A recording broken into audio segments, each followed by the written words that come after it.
नमस्कार, जोहार झारखंड देख रहे हैं आप और मैं हूं आपके साथ सोनाली सिंह। गिरिडीह के बागोदर बाजार सहित साहू मोहल्ले में आग ने बीती रात जमकर तांडव मचाया। आग की लपटें तेजी से फैलने लगी। इस घटना से पूरे इलाके में अफरा तफरी मच गई। आग की चपेट में आकर 3 गोदाम जलकर राख हो गए। आग धीरे धीरे फैलती गई और देखते ही देखते वहां रखे लगभग 10,000 कैरेट सब्जियां जल गई, जिससे लाखों रुपयों का नुकसान हो गया है। स्थानीय लोगों के प्रयास से आग पर काबू पा लिया गया है। आग कैसे लगी, फिलहाल इसका पता नहीं चल पाया है। तो तस्वीरें आप सबके सामने देखिए। गिरिडीह से ये तस्वीरें आपको दिखा रहे हैं, जहां पर साहू मोहल्ले में भीषण आग लग गई और इसमें लाखों का नुकसान हो गया। सब्जी गोडाउन जलकर पूरी तरीके से राख हो गई है। हालांकि राहत की बात ये रही कि जल्द ही इस आग को बुझा लिया गया स्थानीय लोगों की मदद से। बगोदर साहू मोहल्ला निवासी श्री प्रकाश राव के घर के बगल में जो आगजनी की घटना हुई यह काफी दुखद है। घटना की भयावहता इतनी थी कि आग की लपटें लगभग 2 मंजिला इमारत तक छू रही थी। वही देखिए, गिरिडीह में मधुमक्खियों के हमले में दंपति की मौत हो गई। जितपुर पंचायत के करमाटाड़ की ये पूरी घटना बताई जा रही है। बताया जा रहा है कि पति पत्नी जंगल में गाय बकरी चराने गए थे।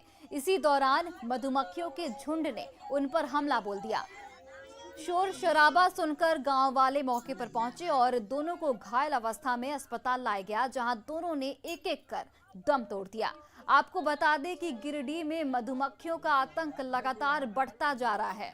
करमाटाड़ के अलावा गांवा और तीसरी प्रखंड में भी मधुमक्खियों के हमले में ग्रामीण दहशत में हैं और लोगों का जंगल में आना जाना बंद हो गया है।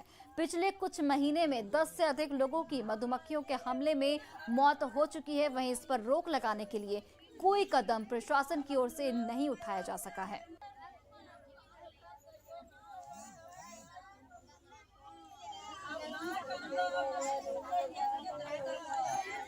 हम गए थे जंगल गाय बेल चराने के लिए। दोनों एक साथ में गए थे तो पहले माँ को मधुमक्खी ने काटा, तो उसको छुड़ाने के लिए मेरे पिता ने गए तो उनको भी काट लिए। और दोनों को जब घर में हम लोग को जानकारी मिला तो हम लोग गए तो दोनों को लाया, दोनों को हॉस्पिटल भी तक ले गए।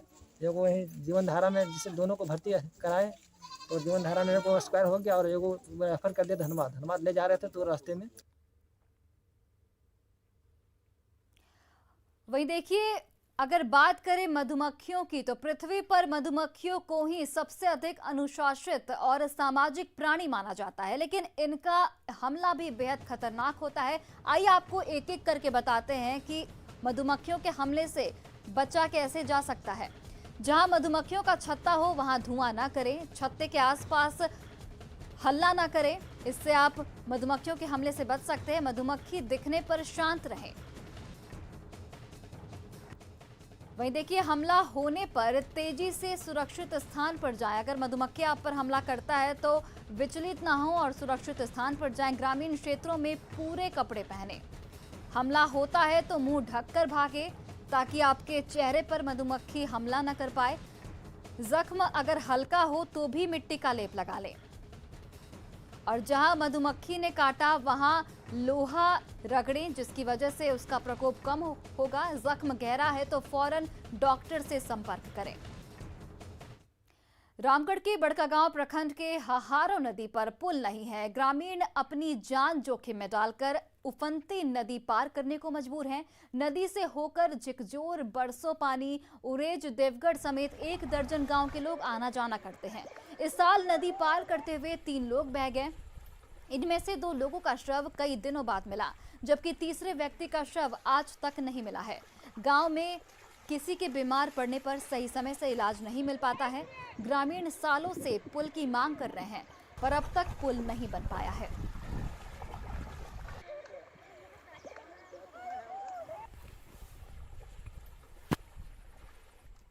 नदी के अचानक बाढ़ आने की वजह से हम लोग 25 किलोमीटर का दूरी तय करना पड़ता है, घूम के जाना पड़ता है, जिससे और नदी का ज़्यादा ये नहीं है, मात्र 700 फीट का ये है और इस दूरी को तय करने के लिए हम लोग को 25 किलोमीटर तय करना पड़ता है। पहले भी मार चुका है, ये तो मालूम नहीं है सरकार से चाहते हैं कि यहाँ पुल बन जाए और यहाँ की जनता ग्रामीण कम से कम पुल से पार हो जाए।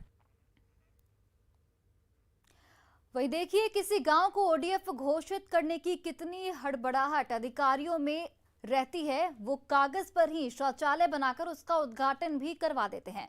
गढ़वा के रंका की चुटिया पंचायत में ऐसा ही एक मामला देखने को मिला है, जहां कागजों पर ही शौचालय का निर्माण पूरा करा लिया गया, जबकि जमीन पर कोई काम नहीं दिख रहा है। भ्रष्टाचार की हद तो देखिए, कागज पर बने इन शौचालयों के नाम पर राशि की भी निकासी कर ली गई। स्थानीय लोग खुले में ही शौच करने के लिए मजबूर हैं। अधिकारियों का कहना है कि वो इस मामले की जांच कर रहे हैं।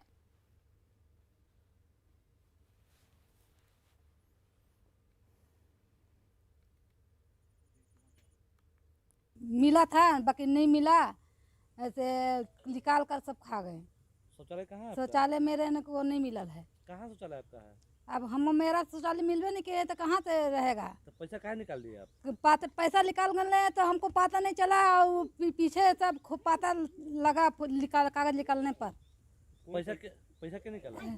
पैसा मुखिया निकाला। इस संबंध में अगर कोई व्यक्तिगत आपके पास है तो उसको हमको दे सकते हैं, हम उसका जांच करेंगे। और कोई उस गांव से कोई शिकायत प्राप्त नहीं हुई है। अगर कोई मामला आपके सामने आता है तो उसको हमें दें, हम उसको जांच करेंगे। वहीं रांची के खलारी में सीसीएल कर्मी का संदिग्ध परिस्थिति में मौत हो गई है। अब मृतक के पिता ने अपनी बहू और उसके भाई पर मां के साथ मिलकर हत्या का आरोप लगाया है। घटनास्थल पर जमा भारी भीड़ और श्रमिक संगठनों के प्रतिनिधियों ने पत्नी और सास की गिरफ्तारी के बाद ही शव उठा देने की बात कही है। पुलिस ने भी पहली नजर में मामले को संदिग्ध माना है और हर एक बिंदु पर जांच में जुटी है। वहीं मृतक के पिता ने बहू पर ही हत्या का आरोप लगाया है। फिलहाल मृतक की पत्नी के भाई को हिरासत में लिया गया है। हालांकि पत्नी ने अपने भाई का ही बचाव किया है।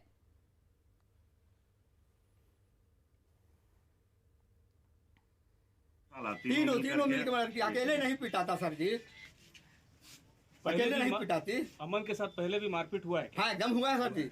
2 साल पहले पूछ लिया, हमारा भतीजा गया था पंचायती में, हम कारा काट गए हुए थे चुनाव के संबंध में। वहाँ से इसका भाई फोन किया कि घर में नाटक हो रहा है। इसका मेरा भाई आया था, इसका एक छोटा भाई गया था। गुमला में सिसई थाना क्षेत्र के सियांग गांव में एक दिव्यांग व्यक्ति का शव बरामद किया गया है। मृतक की पहचान 55 साल के जयराम उराव के रूप में की गई है। धारदार हथियार से गला काटकर उसकी हत्या की गई है। जयराम शुक्रवार को कर्मा बासी मनाने सियांग गांव गया था, जिसके बाद से वो लापता था। कहीं और हत्या कर सबूत छिपाने के मकसद से शव को खेत में फेंकने की आशंका भी जताई जा रही है। पुलिस ने संदेह के आधार पर 4 लोगों को फिलहाल हिरासत में लिया है, जिनसे पूछताछ लगातार जारी है। हम लोगों को सूचना मिला था कि जयराम उराव नाम के एक व्यक्ति की गला रेत कर और हत्या करके सबको खेत के बीच में फेंक दिया गया है, जिसके सत्यापन में हम लोग यहाँ पे आए और हम लोग को बॉडी मिला है जो खेत के पास पड़ा हुआ है। और ऐसा प्रतीत होता है कि मर्डर कहीं और हुआ है, उसको ला करके यहाँ पे डाला गया है। हम लोग छानबीन कर रहे हैं और जल्दी ही इस हत्या की गुत्थी सुलझा ली जाएगी और ये पोस्टमार्टम के लिए भेज दिया गया है सबको। वहीं देखिए, दुमका में अवैध मवेशियों को लेकर जा रहा एक ट्रक अनियंत्रित होकर पलट गया। इस हादसे में एक व्यक्ति के साथ 7 से अधिक मवेशियों की भी मौत हो गई है। शिकारीपाड़ा थाना क्षेत्र के ननहच्ची पुल के पास की पूरी घटना बताई जा रही है। हादसे का शिकार ट्रक रामपुर हाट की ओर जा रहा था। इसी दौरान शार्प टर्निंग पर नियंत्रण खोने से यह हादसा हुआ। सूचना मिलने पर शिकारीपाड़ा थाना की पुलिस मौके पर पहुंची और गाड़ी में लदे मवेशियों का रेस्क्यू किया गया।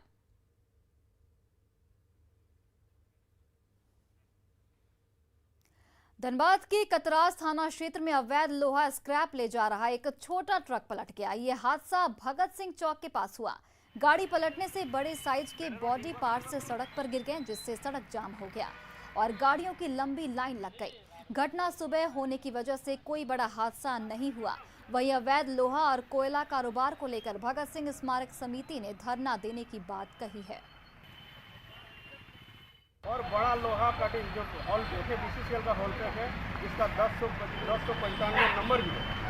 और ये गाड़ी कटिंग करके अवैध धंधा करने वाले लोग चोरी करके ले जा रहे थे।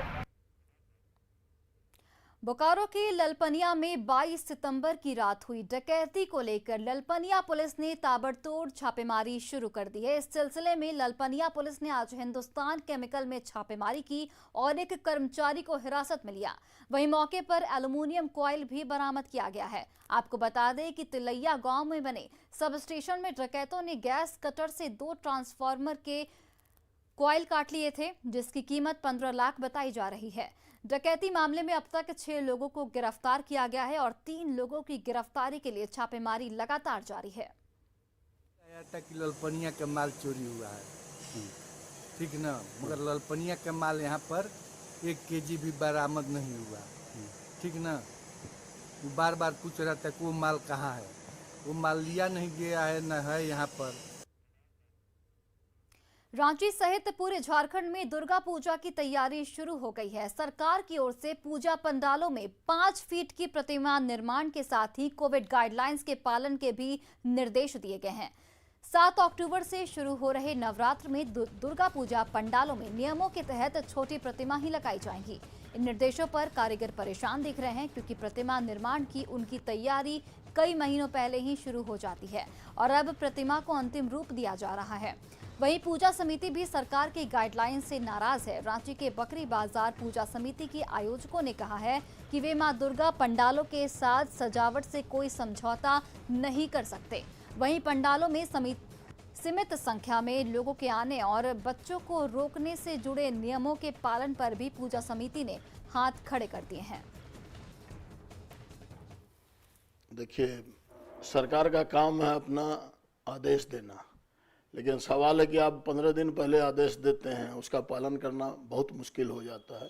प्रतिमा जो भी बन गई है, चाहे 8 फीट हो, 9 फीट हो, 7 फीट हो, उसी का निर्माण वही पंडालों में लगेगा। इसमें कोई किंतु परंतु नहीं है, सब पूजा पंडालों ने ले चुके हैं। इसमें हम कोई कंप्रोमाइज नहीं करने जा रहे हैं। हम लोगों को गाइडलाइन का पालन करने की बात है कि 18 साल से नीचे के लोगों को, बच्चों को नहीं जाने देना है। अब आप बताइए, 9 कन्या को परिसर में ही खिलाया जाता है, प्रसाद भोग होता है, उनकी पूजा होती है, तो क्या कन्या 18 साल से ऊपर की बैठा के हम लोग पूजा करेंगे? गाइडलाइन बनाने वाले को प्रैक्टिकल का थोड़ा ज्ञान कम होता है, लेकिन ऐसा नहीं है। और 25 लोगों को जो छूट दिया गया है सरकार द्वारा, हम मास्क है लगा के ही लोगों को जाने देंगे। और छोटे बच्चे भी आएंगे अपने माँ बाप दादा दादी के, तो उसको देखिए रोकने का अधिकार संस्था वाले को नहीं है। प्रशासन चाहे तो अपना सड़क पर रोके, उनको जाने न दे, हम नहीं रोक पाएंगे। इस वक्त मैं फिरालाल चौक के पास ऐसे जगह हूं जहां यहीं से पूरे रांची शहर में यहां से मां दुर्गा की प्रतिमा सभी पूजा पंडालों में जाती है। लेकिन सबसे बड़ी बात यह है कि मेरे साथ जो मूर्तिकार हैं वह कुछ भी बोलने से साफ इनकार कर रहे हैं। इनका साफ तौर पर यह कहना है कि सरकार की ओर से मुझे कोई भी किसी तरह की सुविधा नहीं मिल रही है। इसका कारण साफ है कि आप देख सकते हैं कि ये दुर्गा की प्रतिमा जो है, कोरोना गाइडलाइन के अनुसार 5 फीट से ज़्यादा इसकी ऊंचाई नहीं रखी गई है। लेकिन आप साफ तौर पर देखें, ये तस्वीर है और जो दुर्गा की प्रतिमा है 5 फुट से ज़्यादा तैयार की गई है। मूर्तिकार का साफ तौर पर यह कहना है कि मुझे 1 साल पहले इसकी सूचना दी जाती तो मैं इतनी बड़ी प्रतिमा नहीं बनाता। लेकिन सरकार की अधिसूचना जारी होने से 1 महीना पहले ही हम लोग बनाना शुरू किए हैं। आप साफ तौर पर देखें, इतनी बड़ी बड़ी प्रतिमाएं, आखिर ये मूर्तिकार जाए तो जाए कहाँ? साफ तौर पर आप देखें कि कितनी बड़ी प्रतिमाएं हैं। इनका यह भी कहना है कि छोटी प्रतिमाएं की कीमत कम मिलती है, बड़ी प्रतिमा की कीमत ज़्यादा मिलती है। रांची से निरंजन। और चलिए अब आपको बताते हैं कि आखिर क्या है दुर्गा पूजा और पंडालों को लेकर सरकार की गाइडलाइंस में। देखिए, मूर्तियों का आकार अधिकतम 5 फीट तय किया गया है। 5 फीट से अधिक ऊंचाई की मूर्ति को मंजूरी नहीं दी गई है सरकार के द्वारा, जो गाइडलाइंस के अनुसार है। भोग और प्रसाद का बंटवारा नहीं किया जाएगा और पंडाल में एक बार में केवल 25 लोग ही मौजूद रहेंगे। ये सरकार की ओर से गाइडलाइंस में जारी किया गया है। 18 साल से कम उम्र के बच्चों का प्रवेश वर्जित किया गया है, मतलब 18 साल की उम्र से कम के बच्चे पंडाल में प्रवेश नहीं कर पाएंगे। पंडाल के आसपास खाने पीने का ठेला नहीं रहेगा। वहीं सोशल डिस्टेंसिंग का सभी लोग पालन करेंगे, ये काफी महत्वपूर्ण है। थीम आधारित नहीं बनेंगे दुर्गा पूजा पंडाल। वहीं पूजा समिति की ओर से आमंत्रण पत्र भी नहीं बांटे जाएंगे, जैसा कि हर साल होता रहा है। विसर्जन के दौरान जुलूस भी नहीं निकाले जाएंगे। जमशेदपुर में सोनारी के रॉकी मैदान में कोलकाता बाग बाजार की तर्ज पर 28 फीट की मां दुर्गा की प्रतिमा बन रही है। प्रतिमा का काम लगभग पूरा हो चुका है और श्रृंगार का काम बाकी है। 28 फीट की मूर्ति निर्माण की जानकारी मिलने पर प्रशासन ने काम रुकवा दिया और इसे 24 घंटे के अंदर हटाने का आदेश दिया है। इधर पूजा समिति ने पूजा समिति संस्थापक पर नियम की अनदेखी का आरोप लगाते हुए खुद को इससे अलग कर लिया है। साथ ही पूजा के बाद 5 फीट की प्रतिमा के साथ ही इस मूर्ति के भी विसर्जन की बात कही है।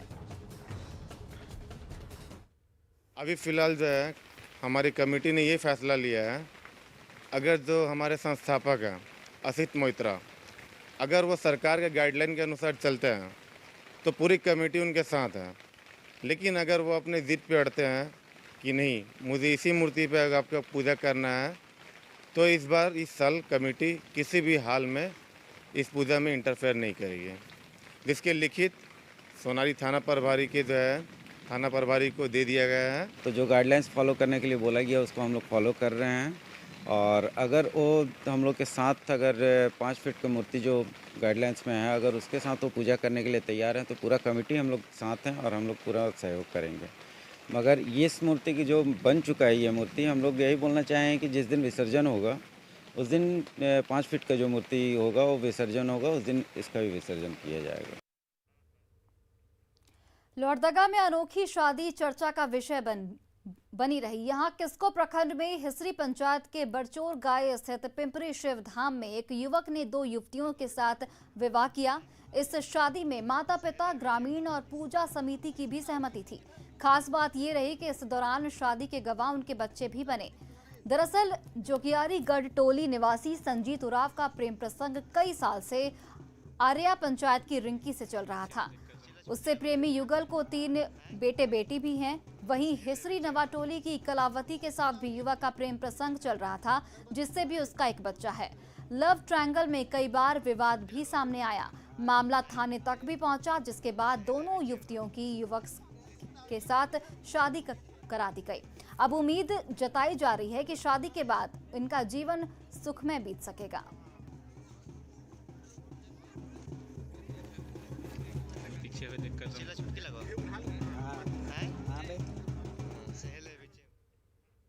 और चलिए अब देखते हैं झारखंड 2020।